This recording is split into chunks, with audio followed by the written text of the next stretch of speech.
안녕하세요. 사실과 알견입니다. 최근에 제가 장기금리를 결정짓는 요소와 관련돼서 영상을 올리고 있는데, 오늘은 그 세 번째 이야기를 하도록 하겠습니다. 그래서 제가 최근에 첫 번째로 올렸던 영상이 QT 중단 시점, 양적 긴축이 중단되는 시점에는 당연히 최근에 장기 국채를 계속 매도하고 있는 연준이기 때문에 그 매도세가 멈추면은 장기금리 쪽에는 호재로 작용을 하겠죠. 그래서 그 중단 시점이 언제인지를 언급했고, 두 번째 시간에는 최근에 옐런이 단기 국채를 많이 발행했는데 그게 지금 공고치인 15에서 20%를 넘어가고 있는 상황이기 때문에 그 넘어간 단기채 비중을 장기채로 롤오버하는 과정에서 장기금리 쪽에는 좀 안 좋게 작용할 수 있다. 해서 그 이야기를 두 번째 시간에 했고, 이번에는 세 번째 시간 주제로 역 오퍼레이션 트위스트와 관련된 내용을 준비했습니다. 요거는 질문으로 계속 네, 몇 차례 올라오길래 좀 모르시는 분들도 많을 텐데,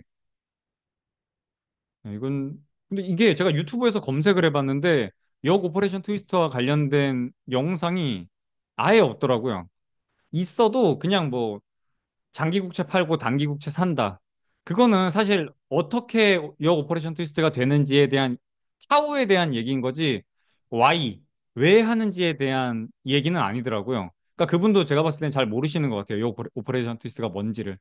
그래서 왜 하는 건지에 대한 이야기를 알아야 진짜로 실행이 되는지 아닌지를 판단을 할 수 있기 때문에 오늘은 역 오퍼레이션 트위스터와 관련된 내용으로 영상을 준비를 했습니다. 그래서 이거는 아마 적어도 유튜브 안에서는 제가 설명하는 게 유일할 거예요. 그리고 만약에 본인이 장기국채를 투자한다고 하면 역 오퍼레이션 트위스트가 실행된다고 하면은 되게 큰 악재입니다. 연준이 의도적으로 자산군에서 장기국채는 팔고 단기국채로 편입을 한다는 거기 때문에 연준이 뱉어내는, 지금 양적 긴축하면서 뱉어내는 것도 사실 적지는 않은데, 여고티까지 한다고 하면은 장기국채는 분명히 부담되는 내용이면은 틀림이 없습니다. 심지어 이걸 언급했던 그 사람이 크리스토퍼 월러라고 연준 이사 중에 한 명입니다. 근데 심지어 굉장히 입김이 센 이사예요. 왜냐면 이게 월러가 얘기했던 게 실제로 다 들어맞고 있습니다. 그래서 그냥 무시하고 넘어갈 수는 없는데, 월러가 올해 3월에 했던 요 발언이 있습니다. 그래서 보시면 이 월러가 처음으로 지금 발행을 하면서 시장에서 갑자기 여고티라는 말이 엄청 대두됐던 거라고 보시면 돼요. 그래서 거기서 무슨 발언을 했냐면, 요약해보면 이렇게 세 가지로 요약이 될 것 같아요. 첫 번째는 연준의 대차대조표에 재정증권의 비중을 늘려야 한다. 그러니까 단기 국채로 비중을 늘려야 한다라는 얘기를 했어요. 현재는 뭐 그냥 거의 없는 수준입니다. 거의 없는 수준이어서 최근에 큐티하고 있는 것도, 단기 국채는 롤오프하는 거 중단이 되어 있어요. 그래서 단기 국채는 유지가 되어 있고 다 장기 국채만 롤오프하는 방식으로 큐티가 진행되고 있습니다. 두 번째는 연준의 대차대조표에 MBS 채권을 국채로 변경을 해야 된다. 그래서 단기 국채를 매입, 장기 국채를 매도하는 역 오퍼레이션 트위스트를 고려하고 있다. 뭐 이런 식으로 발언을 했습니다. 그래서 이걸 종합해보면 무슨 말이냐면, 결국에는 연준의 대차대조표에 듀레이션은 내리고, 그러니까 단기 국채 위주로 편입을 하고, MBS는 던지고 국채를 편입한다는 얘기는 안전자산 위주로 연준의 밸런스 시트를 구성을 하겠다. 이런 취지라고 보시면 됩니다. 근데 이 과정에서 단기 국채는 매입하고 장기 국채는 매도한다는 내용이 들어가기 때문에 장기 국채 투자하는 우리 입장에서는 악재로 작용을 하겠죠. 그래서 오퍼레이션 트위스트가 뭔지 그냥 잠깐, 뭐 다들 아시겠지만, 오퍼레이션 트위스트가 뭐냐면, 뭐 여고티는 오퍼레이션 트위스트의 반대인 거고, 오퍼레이션 트위스트는 연준의 총 밸런스 시트의 총 자산은 변하지 않으면서 그 속에 있는 포트폴리오를 변동을 주면서 금리를 컨트롤한다고 보시면 됩니다. 가령 연준의 자산의 포트폴리오에 들어가 있는 단기 국채와 장기 국채가 있는데, 단기 국채를 팔면서 장기 국채를 매수를 하는 게 오퍼레이션 트위스트라고 보시면 됩니다. 그런 식으로 하게 되면 단기 금리는 올라가고 장기 금리를 끌어내리는 효과가 발생됩니다. 아무래도 미국의 실물 경제에는 장기 금리가 훨씬 크리티컬한 부분이기 때문에 어떻게 보면 오퍼레이션 트위스트는 약간 양적 완화, 그러니까 양적 완화는 아닌데 경기에 뭔가 부양하는 효과가 발생될 수밖에 없어요. 왜냐하면 장기금리를 내려오기 때문에. 반면에 역 오퍼레이션 트위스트 같은 경우에는 단기 국채는 매도하고 매수하고 장기 국채를 매도함으로써 예, 단기 금리는 내려오고 장기 금리는 올라가는 효과가 발생이 됩니다. 이거는 긴축적인 효과가 예, 작용한다고 보시면 돼요. 아까 말씀드린 것처럼 장기 금리가 미국에는 굉장히 중요하기 때문에 장기 금리가 올라가는 것 그 자체가 경기에는 좀 부담이 되는 그런 경향이 있습니다. 그래서 지금 월러가 얘기했던 거는 노란색인 역 오퍼레이션 트위스트라고 보시면 돼요. 그러니까 장기 금리가 올라간다는 얘기를 올릴 거라는 얘기를 한 거랑 진배 없다고 생각하시면 됩니다. 긴축을 하겠다는 얘기예요. 돌아와서 현재 연준의 밸런스 시트 어떻게 구성이 되어 있냐면 보시다시피 국채, 총 국채에서 장기 국채가 차지하는 비중이 그냥 압도적으로 많습니다. 한 95% 이상이라고 보시면 돼요. 그래서 QT 진행을 함에 있어서도 단기 채권은 너무 없기 때문에 일정 이 올해 초부터 그냥 단기 국채는 더 이상 롤오프하고 있지 않은 상황이에요. 그냥 장기 국채만 롤오프한 상황이라고 보시면 됩니다. 총 자산, 연준의 총 밸런스 시세는 MBS랑 국채가 동시에 들어가 있는데 보시다시피 이 오늘 기준으로 제가 확인을 했을 때 아니네요. 10월 23일 제 예전에 썼던 건데 뭐 크게 차이는 없습니다. 10월 말 기준이기 때문에 한 달 정도 지금 흐른 상황이죠. 그냥 보시면 총 비중이 한 7조 정도 연준의 자산이 지금 가지고 있는데 QT가 지금 계속 진행이 된 거죠. 제일 높았을 때가 9조 정도였는데 한 2조 정도 지금 양적 긴축이 진행됐다고 보시면 됩니다. 그래서 지금 MBS 채권이 2조 2천억, 국채가 4조 3천억 정도 돼가지고 1대 2 정도의 비율로 가지고 있어요. 그래서 QT 진행됐던 그 한도치를 설정을 했던 게 국채, 국채가 600억, 그리고 MBS가 350억 달러, 이렇게 초기에 시작을 했죠. 요 비율 때문에 그래요. 국채가 2배 정도 더 많이 가지고 있어가지고 국채를 2배 더 양적 긴축을 진행했다. 그렇게 보시면 될 것 같습니다. 그래서 현 상황은 이렇게 연준의 자산이 편성이 되어 있다로 보시면 되겠습니다. 그래서 24년 3월에 연준이 월러가 나와가지고 그 발언을 역 오퍼레이션 트위스트를 발언했을 그 당시의 경제 상황을 특징 크게 네 가지를 제가 구분을 했습니다. 보시면 우선 영내포가 대부분 소진이 됐어요. 아시다시피 옐런이 단기 국채를 미친 듯이 찍어내가지고 영내포에 있는 자금을 땡겨 썼잖아요. 그러는 바람에 2조 4천억에 육박하던 이 역 RRP 자금이 월러가 나와가지고 발언을 했던 24년 3월 부근에서는 2조 정도가 줄은 4천억, 5천억 정도 규모로 굉장히 줄어있는 상황이었어요. 그래서 요때 한참 말이 나왔던 게, 야, 이거 영래포가 엄청 빨리 소진이 되고 있는데, 이거 다 소진되면은 뭐 증시라던가 뭐 자금시장에 큰 충격이 온다. 이걸로 막 방방되던 때였어요, 한참. 그래서 영래포 소진에 대한 이슈가 불거지고 있던 때였고, 두 번째는 재무부가 이 단기 국채를 엄청 많이 발행을 하고 있던 상황이었어요. 요 앞에서 말씀드렸다시피 옐런이 단기 국채를 엄청 많이 발행을 해서 영내포에서 자금을 땡겨다가 이 시중에다가 자금을 많이 풀고 있었죠. 근데 심지어 그게 지금이야 대선이 끝났지만 이 월러가 그 말을 했을 3월 당시 기준으로 생각을 했을 때는 보시다시피 23년에 요 밝은 하늘 색깔이 빌스 발행 양인데 어마어마하죠. 여기 보시면 순발행이 빌스 발행이 어마어마했어요. 이때 2조가 넘게 그냥 순발행을 때려버린 거예요. 이거 왜 2조 넘게 때렸냐면 영내포에 2조 4천억이 있어가지고 이렇게 단기 국채에 미친 듯이 발행했던 거예요. 근데 심지어 그때 다음 해 24년도에도 여전히 빌스가 많이 발행될 순발행이 될 예정으로 잡혀 있었습니다. 그래서 제가 요거는 뭐 저번에 단기 국채를 장기 국채로 롤오버 해야 된다 그런 이야기 할 때도 한번 보여드렸던 차트인데 보시다시피 미국채에서 빌스 발행이 또 늘어났었죠. 23년도에. 그래서 재무부의 빌스 발행이 엄청 늘어나고 있는 상황이었어요. 근데 그러면 이제 그걸 누군가가 받아줘야 된다. 라는 측면에서 역 오퍼레이션 트위스트를 하게 되면은 장기 국채를 팔고 단기 국채를 사는 거기 때문에 앞으로 시장에 단기 국채가 발행되는 것을 받아줄 주체가 없기 때문에 역 오퍼레이션 트위스트 얘기를 했을 수도 있다라고 볼 수 있죠. 다음 세 번째는 연준의 영업 손실입니다. 보시다시피 23년도에 1140억 달러가 연준이 순손실을 봤습니다. 보통 이렇게 남는 자금 있죠. 각 해마다 이렇게 남죠.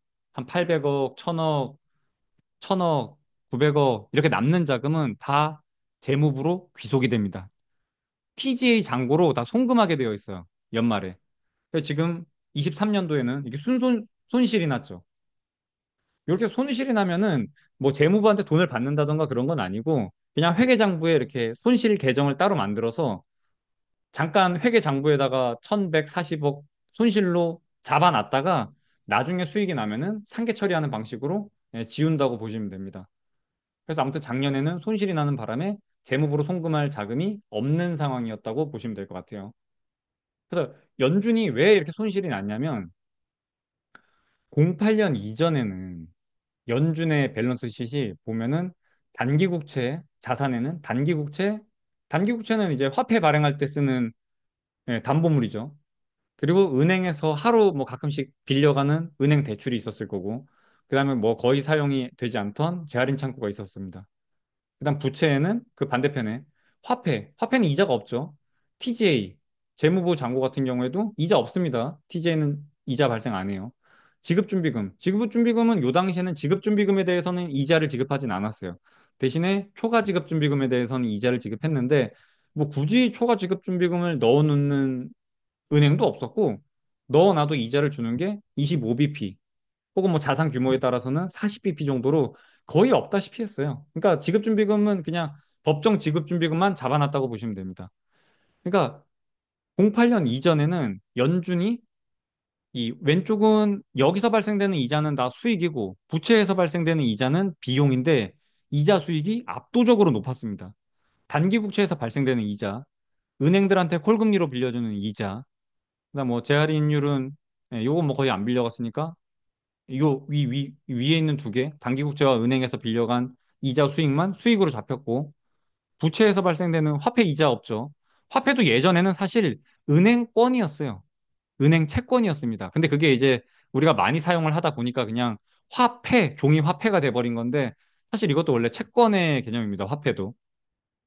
아무튼 화폐도 지금 이자를 지급하고 있지 않죠. 그리고 TJ도 이자 없고, 지급준비금 아까 말씀드린 것처럼 이자 없고. 그래서 결국에는 이자 수익이 이자 비용을 압도적으로 초월했기 때문에 이렇게 연준이 보통은 수익을 받는데 08년 이후에 보시면 단기 국채를 장기 국채로 많이 채우게 됐죠. 연준이 밸런스식에 의도적으로 그렇죠. 뭐 공개 시장 조작을 통해서 장기 국채를 매입하고 모기지도 많이 매입하고 시장의 유동성을 공급하려고 장기 금리를 끌어내리려고 이렇게 장기 국채를 편입을 시켰죠. 그 바람에 시중에는 지급 준비금이 올라가게 되고 영래포 쪽에도 자금이 들어가게 된 거죠. 보시면 20년도 이후에 이 뒤부터 한 번 더 연준의 자산이 점프하게 되죠. 보시면 20년도 코로나 시기 이후에 연준이 양적 완화를 다시 한번 말도 안 되는 수준으로 이게 어느 정도 했는지 감이 오시죠, 이게. 2년 만에 얼마나 많은 자금을 매입했는지. 또 보시면 이게 총 자산이거든요. 빨간색이. 빨간색이 이렇게 쭉 와보면 4조 달러 정도였는데 고가 봤을 때 9조. 이게 몇십 년, 100년 넘게 했던 연준이라는 조직이 몇십 년 동안 가지고 있던 자산을 2년 20년부터 22년까지 그 양적 완화하는 시기에 다 매입했다고 보시면 됩니다. 몇십 년 동안 편입했던 거를 2년 만에 편입을 한 거예요. 그러다 보니 이런 부작용이 생겼다고 보시면 됩니다. 그 시기에 편입했던 장기국채와 MBS, 모기지 같은 경우에는 고정금리예요, 우선. 쿠폰금리가 있을 거 아니에요. 발행할 때 그 채권에 적혀있던 금리. 그리고 장기국채, 모기지 둘 다 장기금리로 연동이 되어 있습니다. 문제는 부채 항목에 있는 지급준비금. 이제 여기는 초과지급준비금이죠. 초과지급준비금. IORB라는 금리로 현재 이자가 지급이 되고 있는데 요거는 변동금리에 따라서 연준의 기준금리에 따라서 움직이는 금리입니다. 그리고 단기금리죠. 영내포도 동일합니다.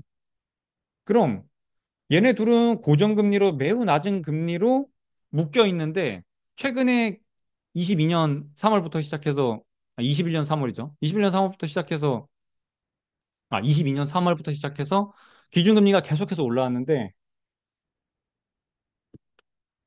고정금리의 장기금리인 그러니까 자산군에 있는 장기국채나 모기지는 고정금리인데 최근에 단기국 금리가 계속 상승을 하면서 초과지급준비금인 IORB는 올라가고 영내포 금리 또한 같이 올라가게 된 거죠.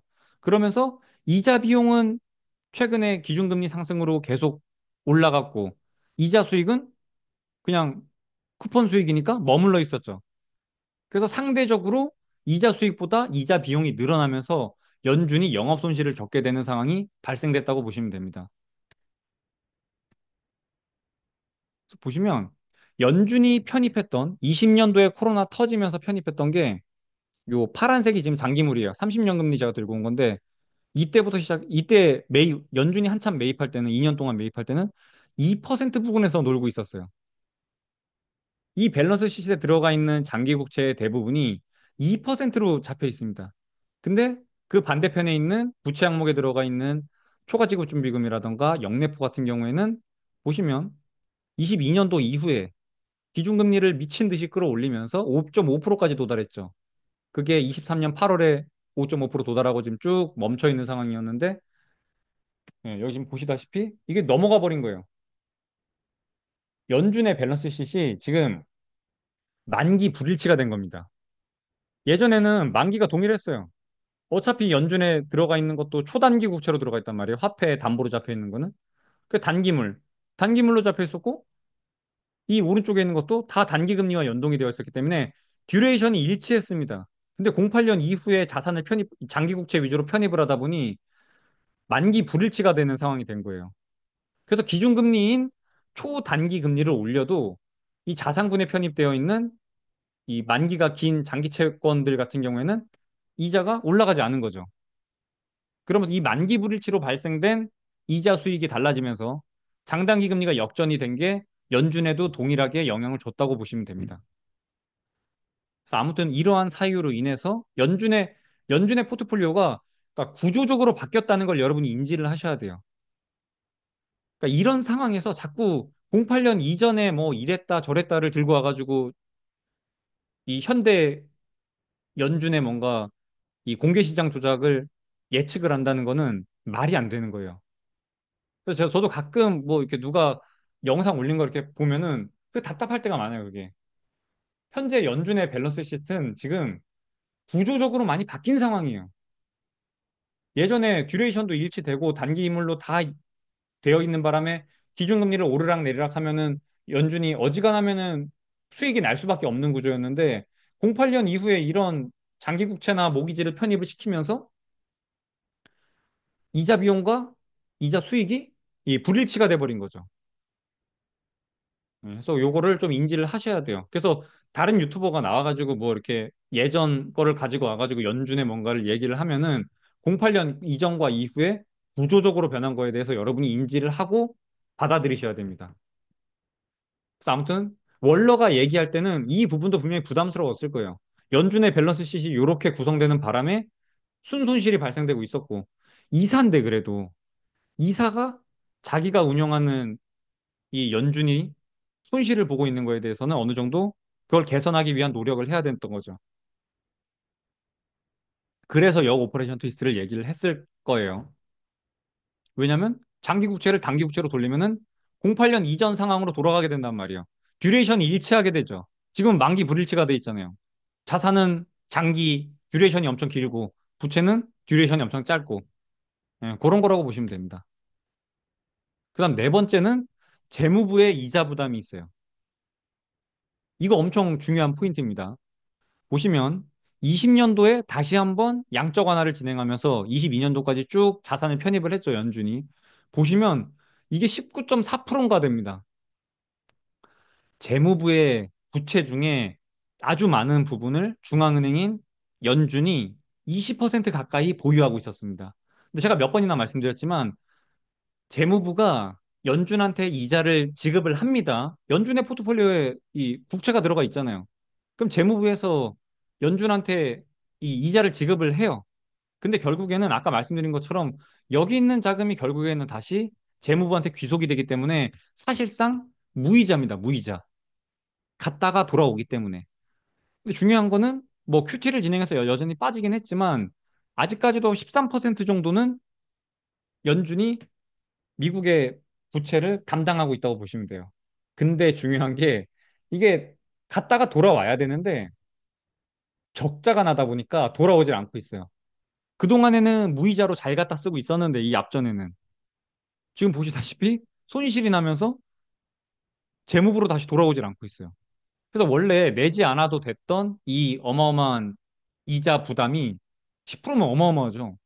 지금 재무부 부채만 해도 35조 정도 되니까 한 3조 5천억 정도를 공짜로 지금 가져다 쓸 수 있는 상황이었는데 연준이 밸런스 시트를 이렇게 구성하는 바람에 손실이 나면서 재무부로 돌아오는 자금이 끊겨버렸죠. 해서 이 월러가 말했던 그 당시에 24년 3월에는 이런 경제 상황이 펼쳐지고 있었던 거예요. 영내포가 이제 거의 다 앵꼬가 나가고 있었고, 뭐 재무부는 지금 빌스 미친 듯이 발행하는 바람에 이걸 받아줄 주체가 없었고, 연준이 또 손실 나는 바람에 왜? 포트폴리오가 이렇게 듀레이션이 만기 불일치가 난 상황이 발생되다 보니까. 그다음 네 번째, 재무부도 연준이 손실을 입다 보니 원래 무이자로 갖다 쓰던 거를 이자를 오롯이 내게 됐고 그 이자 어디로 갔어요?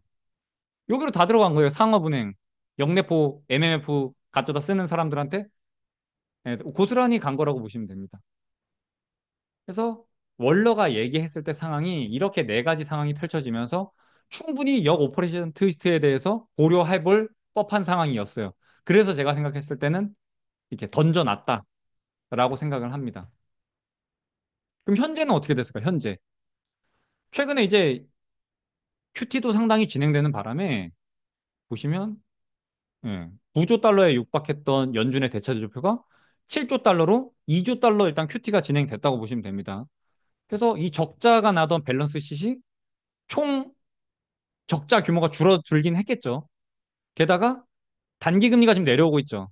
지금 50bp 한 번, 25bp 한 번 내렸으니까 75bp가 내리면서 뭐 75bp 내렸다고 해가지고 이자가 늘어나거나 하진 않습니다. 대신에 그 이자 비용으로 잡혔던 부채에서 발생되던 지급준비금, IORB라던가 영내포금리, RRP 금리가 내려온 거기 때문에 이자 비용이 줄어들었어요.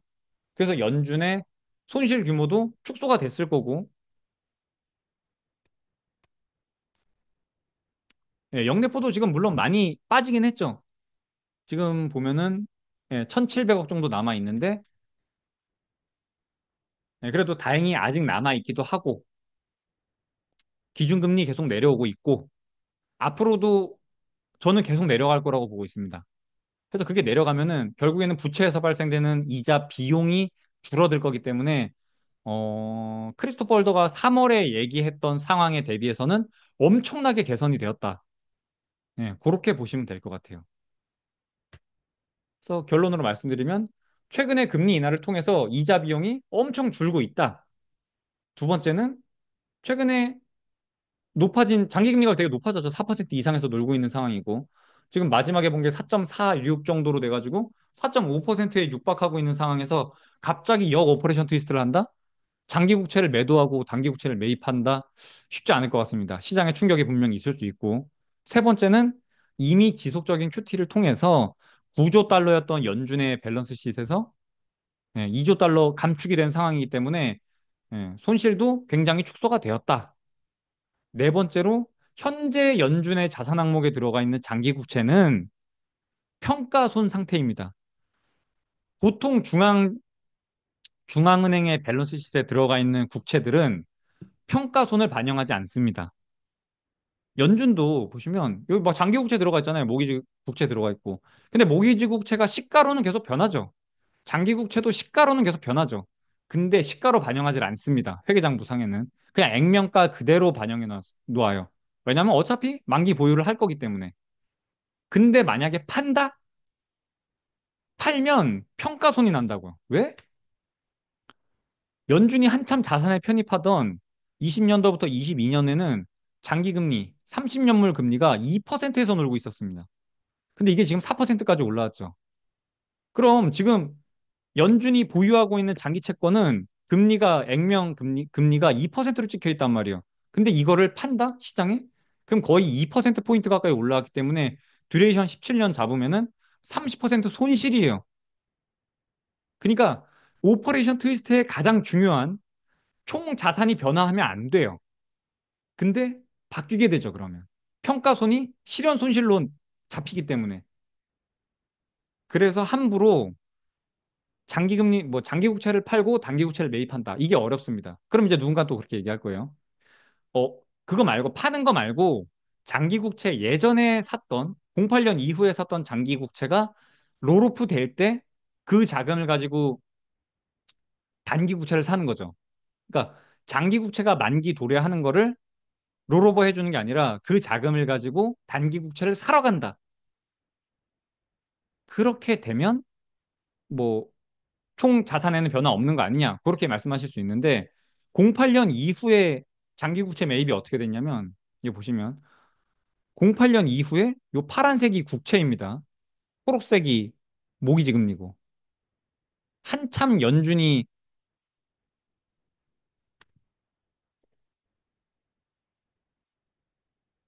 아 죄송합니다. 목이 말라가지고 한참 연준이 매입했던 게 08년 이후에 장기국채 매입했죠.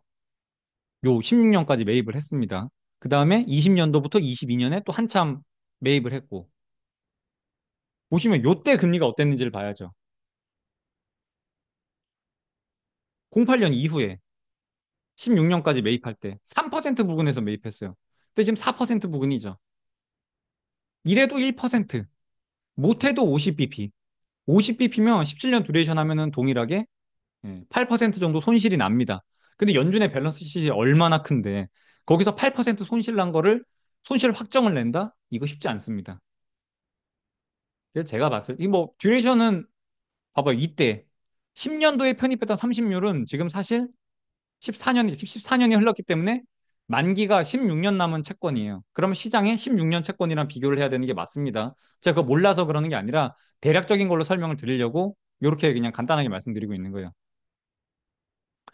연준에 지금 편입되어 있는 장기 국채는 액면 금리가 현재 금리보다는 무조건 낮다.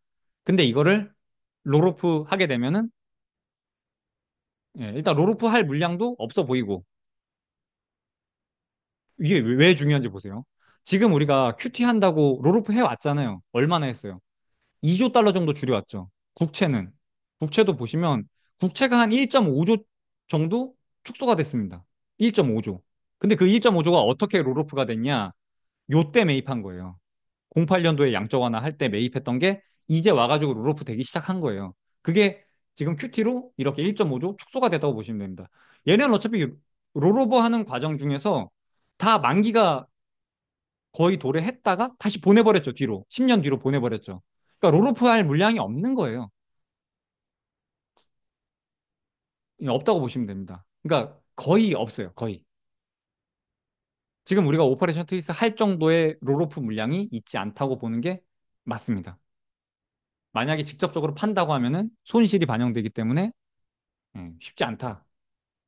그리고 앞에서 말씀드렸다시피 이미 이자 보용이 줄고 있고 QT 해가지고 밸런스 시 자체가 많이 축소가 되었고 뭐 장기국채 위주로 진행을 했으니까 그리고 현재 장기금리가 너무 높고 여기다가 연준이 갑자기 연준도 판다고 달려든다고? 이거 쉽지 않습니다.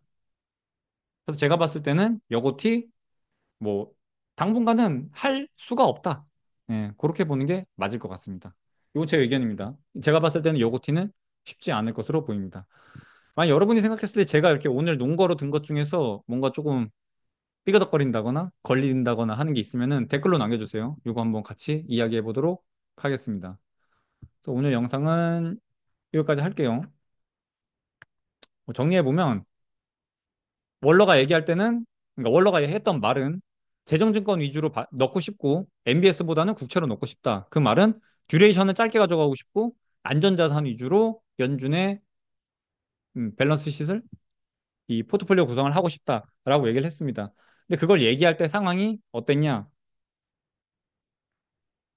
첫 번째는 영래포가 거의 다 소진되는 바람에 야 이거 영래포 다 없어지면은 자금시장에 문제 일어나는 거 아니야 하면서 한참 방방대던 때였고 두 번째는 빌스가 너무 많이 나오고 있어서 누군가가 이걸 받아줘야 되는 상황이었어요. 그래서 연준이 받아줄 수도 있다라는 걸 어필하기 위해서 OT를 언급했을 것 같고 세 번째는 연준이 영업 손실을 보고 있는 상황. 이걸 해결하기 위해서는 현재 연준의 밸런스 시트에 들어가 있는 장기 국채를 단기 국채로 바꿔주면서 듀레이션을 만기를 일치시킬 필요가 있었다. 그리고 모기지 같은 경우에는 이거는 뭐 무조건 손실이 나 있죠. MBS 채권 같은 경우에는 최근에 MBS 금리가 엄청 올라 있는 상황이기 때문에 해서 그러한 평가손이 있지만 시가로 엄청 평가손이 있지만 그 부분도 불안은 했겠죠. 연준 입장에서는. 액면가 그대로 자산을 평가하고는 있지만 사실 평가손이 엄청 난 거잖아요. 그렇기 때문에 위험 자산보다는 예, 단기 뭐야 이 국채 위주로 편입을 할 필요가 있었고 왜냐면 이게 왜가 제가 마지막에도 말씀드렸다시피 현재 평가손이 발생됐기 때문에 OT를 할 수가 없어요. 매도를 할 수가 없습니다. 지금 QT도 지금 롤오프 되는 것만 이 만기 연장을 안 해주고 있는 방식으로 소극적으로 하고 있잖아요. 직접적으로 팔 수가 없습니다. 왜? 평가손이 있기 때문에. 평가손 확정을 할 수가 없어요. 그러한 이유로 역OT를 얘기를 한 거고. 네 번째 상황은 재무부가 원래 이 공짜로 가져다 쓰는 게 연준이 갑자기 영업 손실을 보고 있는 상황이 돼버리면서 원래 재무부로 귀속돼야 될 이 뭔가 이자 비용, 본인이 냈던 이자 비용이 더 이상 돌아오지 않고 요 초과지급준비금이라던가 IURB, 영내포 쪽으로 다 흘러나가고 있었어요. 그래서 재무부 쪽에서도 이자가 부담이 훨씬 가중된 상황이었다. 그래서 이러한 네 가지 상황 때문에 크리스토퍼 월러가 여고티를 얘기를 했을 것 같은데 현재 기준금리는 내려가고 있고 QT가 2년 정도 진행이 되면서 2조 달러 정도 밸런스 시이 축소가 되었다. 예, 그러한 상황 때문에 제가 봤을 때는 여고티 힘들다. 예, 그렇게 결론 내리면 될 것 같습니다. 그래서 오늘 영상은 여기까지 하겠습니다. 수고하셨습니다. 이거 제가 이게 일요일에 올리면, 그러니까 주말에 올리면, 이거 재미없잖아요. 그래서 잘 안 보더라고요. 그래서, 이거 주말에 올리는 게 맞는지 모르겠는데, 아무튼 제가 봤을 때는 유튜브에서는 없어요. 이 여고티에 대해서 이렇게 설명해 주는 게.